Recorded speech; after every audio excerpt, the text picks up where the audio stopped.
تو جو بھی جس وقت کی حکومت ہے اس پر جاتا ہے، ہم جب تک اپنے مذہبی تہواروں کو چیک اینڈ بیلنس نہیں کریں گے، لوگوں کو فیسیلیٹیٹ نہیں کریں گے، یہ فسطائیت، یہ وحشت، یہ دہشت اور یہ غنڈہ گردی کا راج چلتا رہے صحیح. گا. تو علامہ صاحب میں چاہ رہی ہوں کہ یہ جو 10 دن ہیں انشاءاللہ آج رات کو چاند نظر اگر آ جاتا ہے تو یہ ذی الحج کے جو 10 روز ہیں ان کی فضیلت کے حوالے سے عوام کو آگاہ کیجیے گا.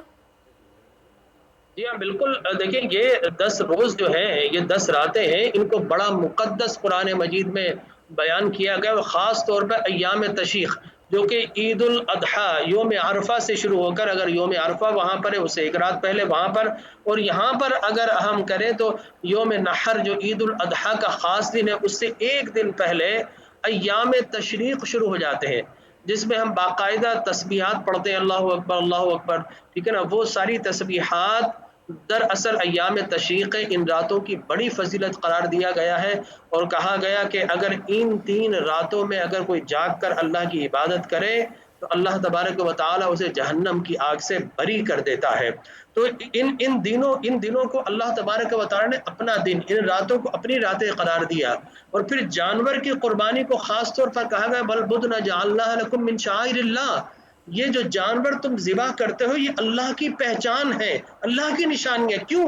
اس لیے کہ یہ جانور اس واقعے کوئی یاد کے اندر ہم ذبح کرتے ہیں جب ابراہیم علیہ السلام نے اللہ کی رضا کی خاطر اپنے پہلے بیٹے حضرت اسماعیل علیہ السلام کے نرخرے پہ چھری چلا دی، انہوں نے تو کام تمام کر دیا، اللہ نے بچا لیا، اور غلامان مصطفیٰ پر قربانی کو واجب کر دیا کہ تم بچوں کو ذبح نہیں کرو گے لیکن اللہ کی رضا کی خاطر جانوروں کو ذبح کرو گے اور اس کا گوشت کھاؤ گے.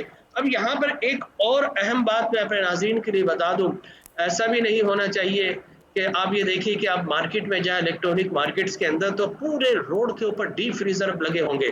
میں نے کبھی کبھی ان سے پوچھا کہ بھائی یہ بتائیے اتنا ڈیپ فریزر یہ کیوں ہے؟ کہا کہ عید قربان آ رہی ہے، لوگوں کو گوشت ان ڈیپ فریزر میں رکھنا ہے، لہٰذا یہ سیزن ڈیپ فریزر کا ہوتا ہے. تو میں کہوں گا اپنے سارے مسلمان بھائیوں سے کہ سارا گوشت ڈیپ فریزر کی نظر نہ کریں. قرآن نے بالکل کہا ہے بالکل آپ نے صحیح کہا علامہ صاحب، ڈیپ فریزر بھر لیے جاتے ہیں، غریبوں میں کم بانٹا جاتا ہے، اپنا آگے کا سٹاک پہلے اکٹھا کر لیا جاتا ہے جو کہ نہیں ہونا چاہیے. اس میں علامہ صاحب ایک چیز اور بھی ہے، میں چاہوں گی آپ بتائے گا کہ قربانی کس کس پر واجب ہے، کون کون کر سکتا ہے، اور ظاہر ہے آج کل تو خواتین بھی مردوں سے پیچھے نہیں ہیں، اگر شوہر کما رہا ہے تو بیوی بھی کما رہی ہے، تو کیا دونوں قربانی ان پر دونوں پر واجب ہے، اپنا اپنا جانور لائیں گے، کس طرح کریں گے، تھوڑا رہنمائی کیجیے گا.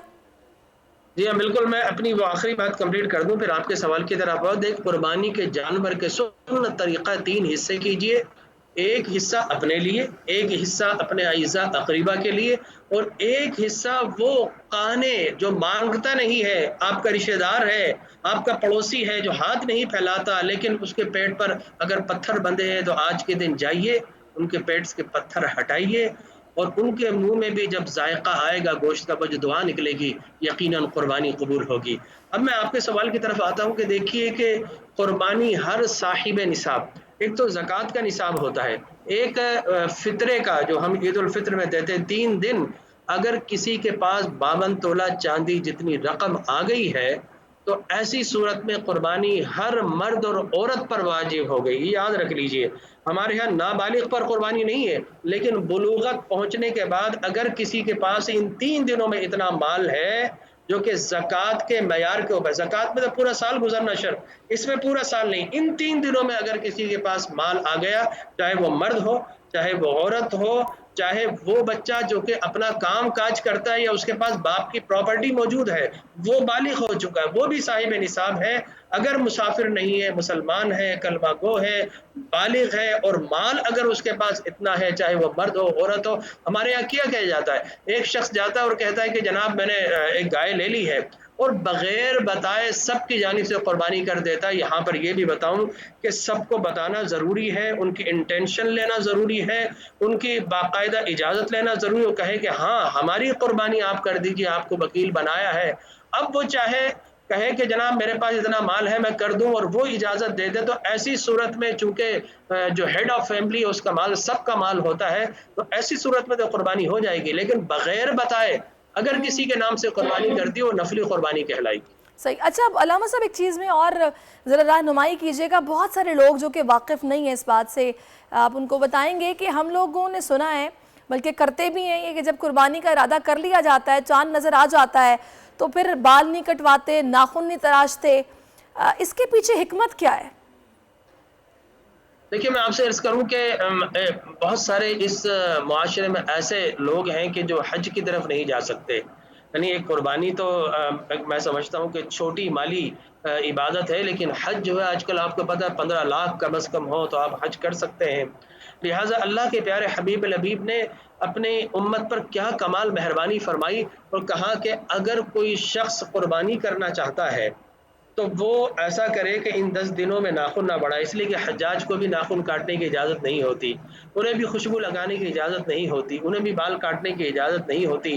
لہٰذا ان 10 دنوں میں اگر کوئی مسلمان قربانی کر رہا ہے اور وہ انہی کی طرح نہ ناخن کاٹے نہ بال کاٹے, تو وہ ثواب جو اللہ حجاج کو عطا فرما رہا ہے, اللہ سے کم, اللہ کی رحمت سے کیا عجب ہے کہ وہی ثواب اللہ تبارک و تعالیٰ قربانی کرنے والے وہ جو بال نہیں کاٹتے ویسا ہی ثواب اللہ ان کو بھی عطا فرما دے. میئر کراچی کے انتخاب کی جنگ, بول نے پھر چھوڑ دیا سب کو پیچھے. اس وقت مرتضی وہاب منتخب ہو گئے ہیں میئر کراچی, یہ اعلان کر دیا گیا ہے باقاعدہ طور پر. اب صحافتی روایت رکھی برقرار, بول نے دکھائی سب سے بڑی ٹرانسمیشن.